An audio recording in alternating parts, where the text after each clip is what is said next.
Bonjour, José Guignard. Donc, je suis adjoint au délégué marché d'affaires Île-de-France chez GRDF. Et donc, je suis dans l'équipe de Bertrand de Saint-Gly également. Que nous retrouvons également dans une interview. Merci de nous consacrer un peu de temps, José. GRDF vient de signer un accord de partenariat avec DataFarm. Quelle est l'approche de DataFarm de votre point de vue? En fait, l'approche de DataFarm, elle est concomitante à la nôtre en fait sur le développement du gaz vert, du biométhane, avec la filière agricole. Parce qu'en effet, DataFarm souhaite se développer dans l'usage d'énergie renouvelable qui est à partir du biogaz, c'est-à-dire de la valorisation des déchets agricoles qui permettent de faire cette production de gaz vert qui viendra se substituer au gaz fossile dans notre réseau.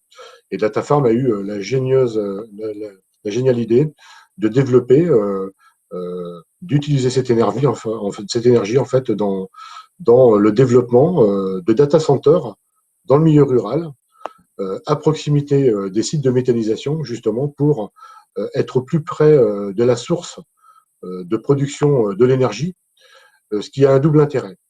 Le premier, c'est de garantir et de soutenir en même temps la filière méthanisation, parce qu'un data center qui utilise le gaz renouvelable au niveau du sourcing garantit l'utilisation de cette énergie qui est produite de façon abondante. Donc, on a aussi l'avantage, par le biais de l'énergie du gaz renouvelable, d'être sur une énergie non intermittente, contrairement à certaines énergies renouvelables électriques qui peuvent être produites. Donc, on voit une certaine complémentarité déjà sur le sourcing de l'énergie en exploitant une nouvelle filière, une filière qui est assez jeune, mais qui promet parce que le développement du biométhane en Île-de-France représente déjà, met en avant déjà la première énergie renouvelable produite dans notre région. Ce qui a aussi ouvert l'intérêt à DataFarm pour intégrer cette dynamique de développement de l'usage du gaz renouvelable dans le domaine des data centers. L'autre intérêt qui nous a unis, c'est de mobiliser au maximum la filière. DataFarm, dans son modèle, souhaitait utiliser directement le biogaz produit en autoconsommation et en nous associant à leur réflexion, à leur innovation, on les a orientés vers notre réseau de distribution qui intègre une grosse part d'énergie renouvelable produite par la filière agricole en majorité, et est né en fait ce partenariat justement pour développer le data center proche de la ferme, raccordé sur notre réseau, parce que l'avantage du raccordement sur notre réseau, c'est d'offrir une sécurité d'approvisionnement énergétique à partir du gaz renouvelable, et puis aussi de rendre accessible la résilience, la capacité de puissance de notre réseau, parce qu'on a un formidable outil industriel qui est fortement plébiscité dans le domaine de l'industrie.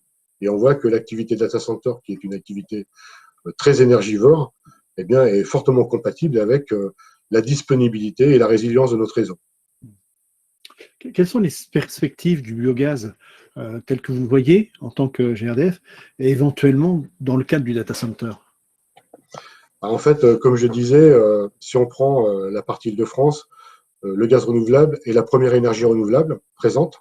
Le restera durablement. On a de gros gisements en perspective avec la filière agricole, avec la pyrogasification, avec le power to gas et la méthanation. On a estimé les gisements autour de 16 TWh. Vous voyez que 16 TWh, ça représente déjà une quantité très importante, parce que ça fait l'équivalent de plus d'une centaine de data centers équivalent Edge. Donc sur ce point-là, on se rend compte que l'énergie renouvelable gaz devient très intéressante dans ce mix énergétique et peut soutenir l'ensemble des activités, notamment celles des data centers, qui auront besoin de plus en plus d'énergie, parce qu'ils s'installeront de plus en plus dans notre environnement, avec l'arrivée de la 5G notamment, et avec l'arrivée de gros acteurs qui souhaitent s'implanter en Europe pour leurs activités. Et là, on voit bien que la complémentarité du réseau de gaz avec le réseau électrique permettra à ces gros acteurs, à l'ensemble de ces acteurs, d'accéder à la ressource renouvelable, quelle que soit sa nature. Et le gaz renouvelable fera partie de l'écosystème des énergies renouvelables utilisées dans ce domaine d'activité.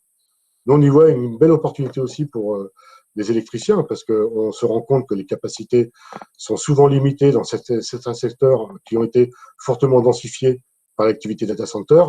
Et en fait, notre action avec DataFarm consistera justement à ouvrir des champs complémentaires. Et quand je parle de champs complémentaires, c'est peut-être d'améliorer et d'accroître l'attractivité de l'activité data center sur le périmètre Île-de-France et périmètre France, tout simplement. Parce qu'on voit bien que la disponibilité de l'énergie est un atout important pour l'attractivité de ces activités.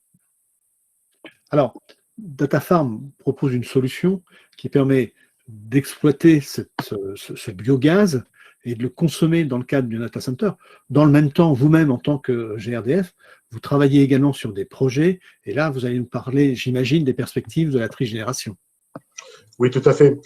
Quand on parle de gaz renouvelable pour un data center, on va parler d'une solution décentralisée, c'est-à-dire installée localement où le besoin est, donc sur le data center.